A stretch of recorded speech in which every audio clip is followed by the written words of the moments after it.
साथियों, शंख की क्या महिमा है? क्या शंख को घर में रखना चाहिए या फिर नहीं रखना चाहिए? रखना चाहिए तो फिर घर के मंदिर में या फिर घर की किस दिशा की तरफ रखना चाहिए? शंख की उत्पत्ति कैसे हुई? इन सभी बातों पर आज की इस वीडियो में हम आपके साथ चर्चा करेंगे। बस आप बने रहिए हमारे साथ वीडियो के अंत तक। चैनल पर नए हैं तो सब्सक्राइब करना मत भूलिएगा। नमस्कार साथियों, मेरा नाम है सत्यम विष्णु अवस्थी और आप देख रहे हैं सरल उपाय सहज समाधान। चलिए साथियों, वीडियो को प्रारंभ करते हैं। देखिए साथियों, शंख की एक बहुत ही बड़ी महिमा है। शंख की नाद से, शंख की बजाने से घर का वातावरण जो है वो शुद्ध होता है और इसमें माता लक्ष्मी का वास माना जाता है। आइए सबसे पहले ये समझते हैं कि शंख की उत्पत्ति कैसे हुई। देखिए साथियों, उत्पत्ति के विषय में दो प्रमाण मिलते हैं। पहला प्रमाण तो ये है कि जब समुद्र मंथन हुआ तो उसमें 14 रत्न निकले थे, तो 14 रत्न में एक जो था वो शंख ही था।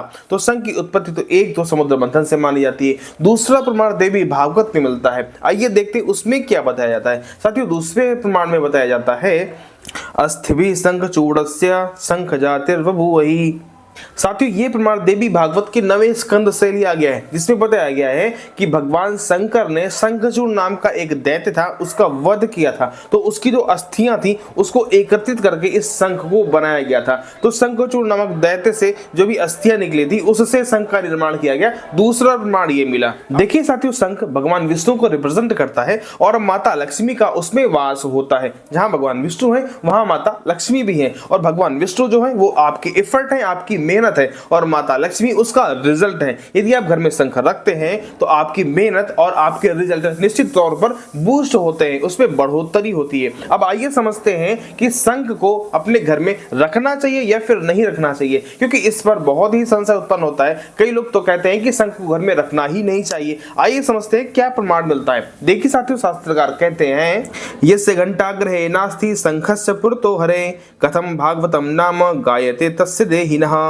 यस्य घंटाग्रहे नास्ति, इसमें बताया गया कि जिस घर में घंटा नहीं होता, जिस घर में शंख का नाद नहीं होता, वो घर भक्त का है ही नहीं। यानी कि वो भक्त ही नहीं है जिसके घर में शंख ना हो और घंटा ना हो। इसलिए आपको अपने घर में शंख निश्चित रूप से रखना ही रखना चाहिए। अब एक संशय उत्पन्न होता है कि शंख रखना तो चाहिए, लेकिन किस दिशा पर रखना चाहिए, कहां रखना चाहिए? तो देखिए साथियों, शंख के लिए नॉर्थ ईस्ट डायरेक्शन जो है वो बहुत ही अद्भुत होती है। वैसे घर के जो पूजा का स्थान होता है वो भी नॉर्थ ईस्ट ही होता है। पूर्व और उत्तर का जो कोना होता है, ईशान कोण, वही होता है। तो वहीं पर आपको शंख रखना चाहिए। अब आइए समझते हैं कि शंख को भगवान की किस दिशा पर रखना चाहिए। तो शास्त्रकार कहते हैं पूजा काले सदा दक्षिण पार्श्वे शंख स्थापयेत।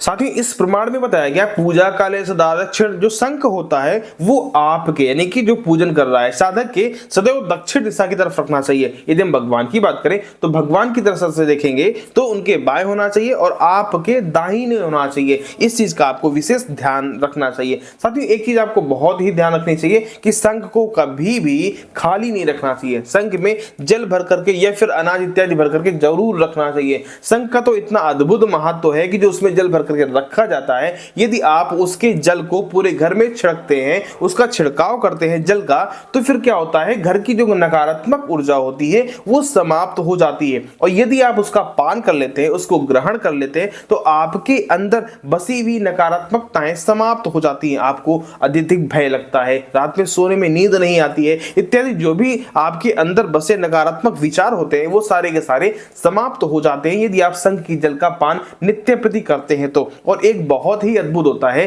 कि यदि कोई छोटा बच्चा है और वो बोल नहीं पाता है या कम बोल पाता है या फिर लड़खड़ाता है, तो आपको नित्य प्रति उस शंख के जल को उस बच्चे को पिलाना चाहिए। उससे उसके बोलने की क्षमता जो है वो अत्यधिक तीव्र होती है और वो जल्द ही बोलने लगता है। तो शंख को कभी भी खाली नहीं रखना चाहिए, आप उसको भरकर रख दीजिए और फिर अगले दिन पूजन इत्यादि करने के बाद में उस जल को पूरे घर में छिड़किए। फिर आप भी उसका पान कीजिए और फिर उसके बाद में शंख को धुल करके फिर उसमें जल भर करके फिर उसको आप रख दीजिए और फिर अगले दिन इसी तरीके से ये प्रक्रिया आप करते रहेंगे तो घर में कभी भी नकारात्मकता नहीं रहेगी और माता लक्ष्मी का वास होता है शंख में। इसलिए माता लक्ष्मी की कृपा भी आप पर सदैव बरसती रहेगी। एक बात आपको और ध्यान रखनी चाहिए कि कभी भी शंख को साक्षात जमीन पर यानी भूमि पर नहीं रखना चाहिए। आप शंख में एक आसन दीजिए, फिर उसमें कुछ फूल रखिए और फिर उसके बाद में आप शंख को रखेंगे, ध्यान रखेंगे। वैसे तो मार्केट में आजकल स्टैंड भी उपलब्ध हो रहे हैं, तो आप चाहे तो स्टैंड में भी शंख को रख सकते हैं, लेकिन कभी भी